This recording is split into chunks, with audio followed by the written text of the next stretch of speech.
Allô, mon nom c'est Ginette. Je suis copropriétaire de la ferme des Rosses. On est situé à Sainte-Flavie, aux portes d'entrée de la Gaspésie.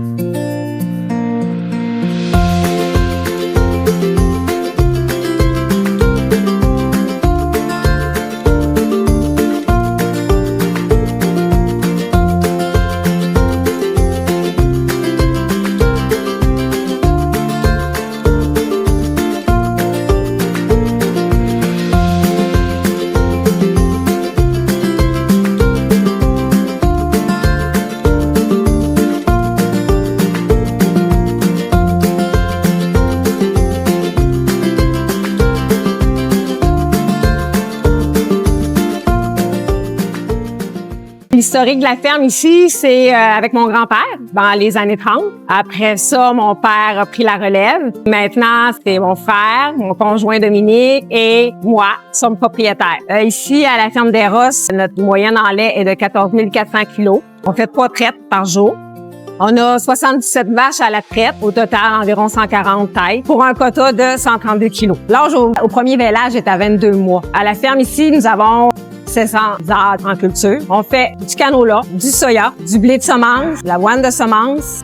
Oui, on fait du foin, du maïs en silage. Puis cette année, on essaye le maïs grain. On fait du forfait. Ici, à la ferme des Rosses, on est quand même une grosse équipe. Puis moi, je m'occupe surtout de la comptabilité.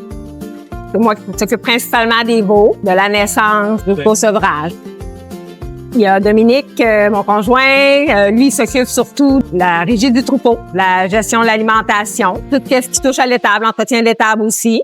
Il y a aussi Sylvain, mon frère, lui, fait beaucoup la machinerie. Il fait beaucoup de tracteurs, il fait de la réparation, il gère tous les champs, le suivi des récoltes, fait aussi beaucoup de forfaits. Il y a Gabriel, son garçon, aussi, qui travaille sur la ferme. Il s'implique dans tous les secteurs. Il y a Charles.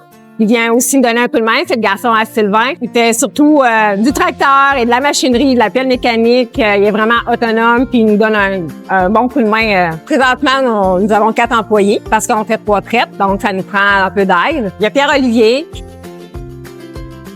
Il y a David. Éric. Et Olivier. Leur principale tâche, c'est pour la traite du soir.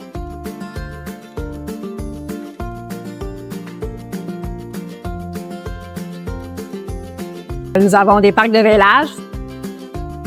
Donc, le déplacement, c'est du parc de vêlage au petit parc. Ils sont là généralement jusqu'à 5 jours. Mais c'est ça, aussitôt qu'on sent que le veau est un vigoureux, il boit bien, puis il en demande encore plus, ben à ce moment-là, à 5 jours, 4-5 jours, on le déménage à la louve. Ben, nous avons 2 parcs, 2 stations. Un parc de 5 jours à 1 mois environ, puis après, dans l'autre parc, qui est jusqu'au sevrage. C'est ça, le parc de 5 jours à 1 mois, le c'est un petit feu de moulée juste pour les tenter, un petit peu de foin pour les amener à la moulée aussi, là, pour les faire manger un petit peu. Pour l'autre parc d'1 mois et plus, on augmente les quantités de moulée jusqu'au sevrage. C'est 3 kilos par jour qu'il faut qu'ils mangent au sevrage. Il y a un peu de foin aussi pour stimuler à aller à la mangeoire. Fait que par la suite, on le déménage dans l'état d'étard où il va passer sa croissance jusqu'au vêlage. Il faut vraiment respecter pas plus qu'1 mois dans le premier parc parce que quand tu rentres un plus jeune, le plus vieux peut tasser, vouloir le lait du plus jeune. Mais sinon, en respectant pas mal les groupes d'âge, ça va bien. Avant, on était au Chaudière-Pichetis. Les veaux étaient ici en parc de 3. On a enlevé ça, puis on a fait 2 grands parcs pour installer la louve. Pourquoi la louve? On était quand même à 12 litres par veau, par jour. C'est sûr que 12 litres, ça fait beaucoup en 2 repas.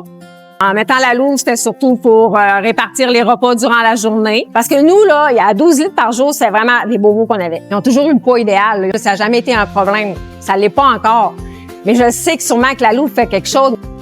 La louve nous a permis d'avoir une meilleure santé générale du veau. Dès la première journée à la louve jusqu'à la fin, conseil là, conseil pas là, il va boire. Conseil en retard un peu ou qu'il y a un autre vêlage, le veau va boire pareil. Tu sais, il attend pas après nous pour qu'on prépare la bâche qui va durer 1 heure, là, le temps de préparer la bâche, de venir les faire boire, de ramasser tout ça, de relaver tout ça. Ça fait quand même plusieurs étapes, là.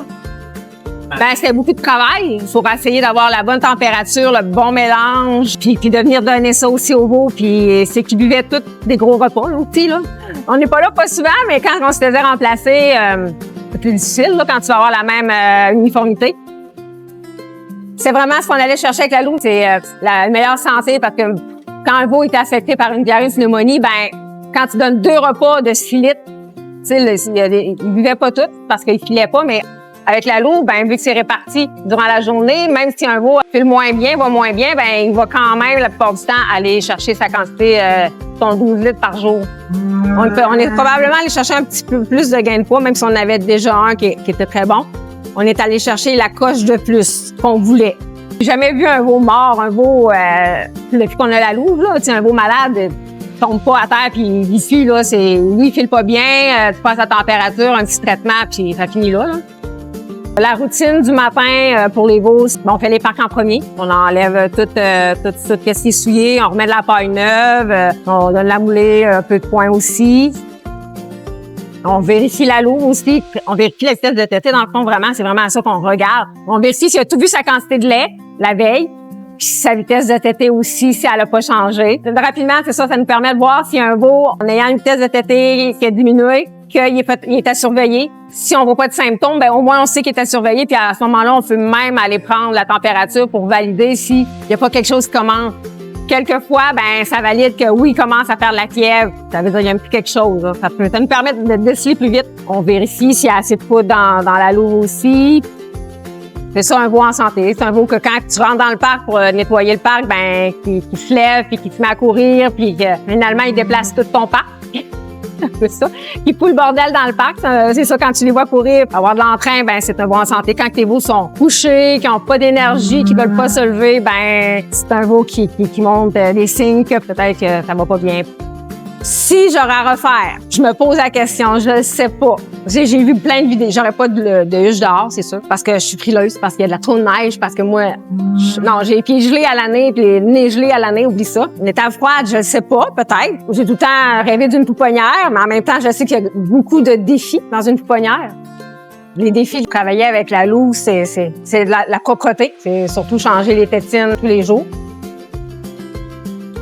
Donc, on a 2 sets de tétines qu'on garde environ, moi je les garde environ 1 mois. Je trouve que c'est ce que j'ai remarqué visuellement qui faisait mon affaire. On lave ces tétines-là aussi. Il y a toujours une tétine propre, désinfectée. On les fait tremper dans une solution, dans le Bobisol, que notre vétérinaire nous a conseillé. On fait un nettoyage à l'intérieur des portes de la louve. En même temps, ça nous permet de vérifier s'il y a un petit quelque chose qui cloche, quelque chose qui va pas bien. On vérifie la propreté des bols mixeurs. Ça nous permet d'avoir un visuel sur l'état de la louve. C'est ça, la louve, elle se lave tout seule, elle se désinfecte tout seule. Il y a du détergent, il y a de l'acide. C'est 2 fois par jour. Tous les tuyaux sont nettoyés.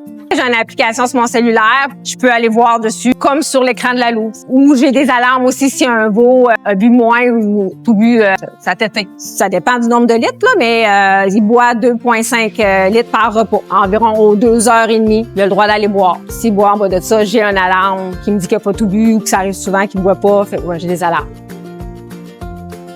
Ce qui est intéressant sur la louve au Menlo, c'est la valve. Si j'ai besoin de lait pour un veau qui est pas à la louve, justement, qui a pas encore 5 jours, ben je peux me prendre directement du lait là. Donc, j'ai pas besoin de brasser de lait. Je l'ai automatiquement à la bonne température, à ajuster de la bonne façon. Donc, c'est rapide, efficace. Avec cette louve-là, on pourrait avoir du lait entier. Mais nous, la raison pourquoi on est resté à la poudre, c'est pour la facilité de la tâche. Ça facilite. C'est simple, c'est toujours égal. Le lait a toujours le même pourcentage de gras, protéines.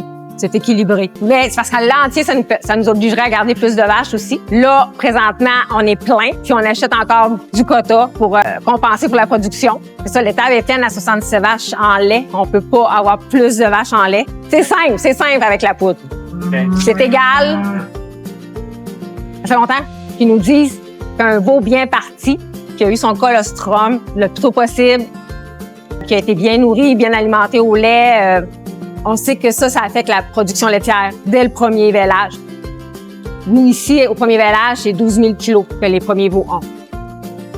C'est la génétique, oui, mais c'est le départ du veau. Colostrum, température, vaccin. On vérifie le colostrum. Puis s'il n'est pas à 30, je rajoute une quantité selon ma charte pour l'amener à 30. Fait qu'il est toujours à 30, le colostrum. La température est toujours à 38. Puis le veau boit son 4 litres. Notre vétérinaire trouvait que, parce qu'elle a vu tellement de choses, ben généralement, ce qu'elle voyait à la louve, c'était sale. Il n'y avait pas l'hygiène qu'il aurait fallu que ça l'ait pour avoir le résultat. Puis ça causait plus de maladies que d'aider le veau à avoir une meilleure santé à cause de l'hygiène.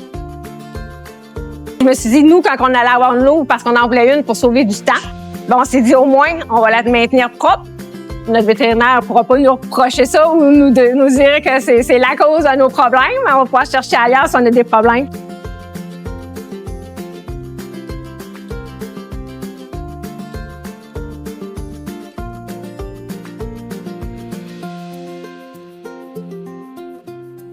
C'est ça, tu sais, on a magasiné, ça fait longtemps qu'on magasinait, puis on avait eu des prix de d'autres concurrents, mais avec Omenlo, E3V, c'était avec Patrice. C'était sa connaissance au niveau des veaux. Même avant d'acheter la louve, il restait toujours en contact, puis il nous envoyait de l'information. Il nous posait toujours des questions par rapport à comment allaient nos veaux, qu'est-ce qu'on avait comme défi présentement. Puis il nous amenait toujours la documentation pour avoir une réponse à notre petit problème. C'est une expertise animale, oui, une expertise dans le veau, de la naissance jusqu'au sevrage, dans le fond. Il y a beaucoup de monde qui nous pose des questions par rapport à notre louve. On leur dit, c'est la connaissance du veau. Tous les gens qui travaillent là sont soucieux du détail, que la louve marche bien aussi, là. De l'ajustement de la louve. Parce qu'au début, moi l'informatique, là, j'avais tout le temps peur que ça me saute dans les mains, puis je me souvenais jamais de rien parce que j'arrivais devant ça, puis c'était comme un peu, oh mon Dieu, je me souviens plus de rien, ou c'était la panique. Mais je l'appelais, puis ça arrivait qu'il y a eu un problème, là, tu sais, puis on a appelé, des fois j'appelle José. Il est bon. Tu sais, il m'a dit, tu peux appeler à cet Angèle. Ben là, j'ai juste une petite question, réponds-moi tout de suite. Il me disait jamais non. Il se connectait tout le temps. Il dit, t'inquiète pas, je vais le faire ça. Puis il me rappelait, puis il dit, bon, ben c'est fait, c'est correct, Ginette. Moi, j'étais, quand j'ai parlé à José la première fois, quand il m'a réglé un problème ou expliqué des choses, c'était vraiment le fun. Fait que ça, je me suis permis une deuxième fois de l'appeler. On a un super bon service, on est vraiment fin. Ce que je dirais aux producteurs qui sont réticents envers les louves, c'est sûr qu'une louve, ça implique, pour avoir de bons résultats, c'est l'hygiène. L'entretien quotidien. Nettoyer, oui, tes tétines, mais nettoyer aussi l'espace où les veaux vont boire. Même si la tétine se rince entre chaque veau. Il y a toujours un jet d'eau entre chaque veau qui va nettoyer la tétine. Il reste que, faut quand même, le contour c'est bien de le nettoyer. C'est comme une louve, c'est comme un robot. Tu sais, c'est pas, j'ai un robot, j'ai une louve, tout se fait tout seul. Faut quand même que tu surveilles. Faut quand même que tu ailles voir si tout se passe bien. C'est de l'électronique, c'est de la mécanique, c'est quand même que tu jettes un œil. Oui, on a notre cellulaire qui nous envoie des alarmes, mais le visuel est toujours intéressant et important. Ils connaissent ça, les veaux, eux autres. C'est ça qui est le fun. C'est ça qui fait qu'ils achètent la Omenlo à cause des connaissances. Puis c'est vrai qu'à par la suite, on est bien entouré.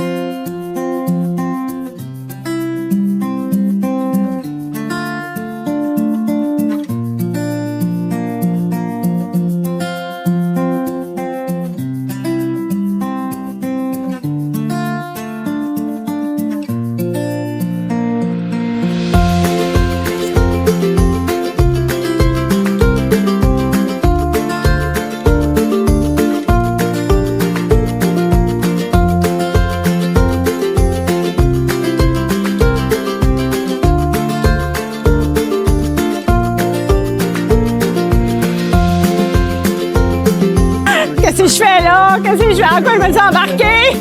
Qu'est-ce que je fais là? C'est parce que je sais même pas comment tu vas faire. Parce que mes formulations, il me semble, sont pas claires. C'est impossible de faire de quoi qu'il y a de l'allure. T'es sûr que c'est correct, là? Ah oui, c'est correct. Ça se peut pas que ça soit bien, là. Ça se peut pas. OK, ouais. Va-tu être trop compliqué? Non, c'est bon. Bon. Ça? Non, oui. T'es sûr, il va te manquer des phrases. Ça va être l'enfer. Ça va être écœurant. Mais là, ça va être assez clair pour que tu puisses... Extrêmement clair. Mais là, t'es sûr que t'es correct? Ça en a assez de que ça soit clair? Qu'est-ce que j'ai dit? C'est sûr? C'est très clair. Extrêmement clair. Ben, ça, j'ai... OK. Il n'y a pas de phrase qui suit. Ça se peut que ça n'a aucun... C'est même pas capable de rien faire avec ça, là. C'est impossible, là.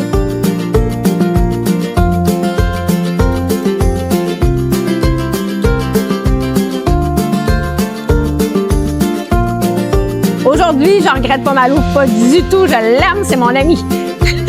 Dis pas ça, mais en tout cas, marque-le pas, mais c'est vraiment un bon employé.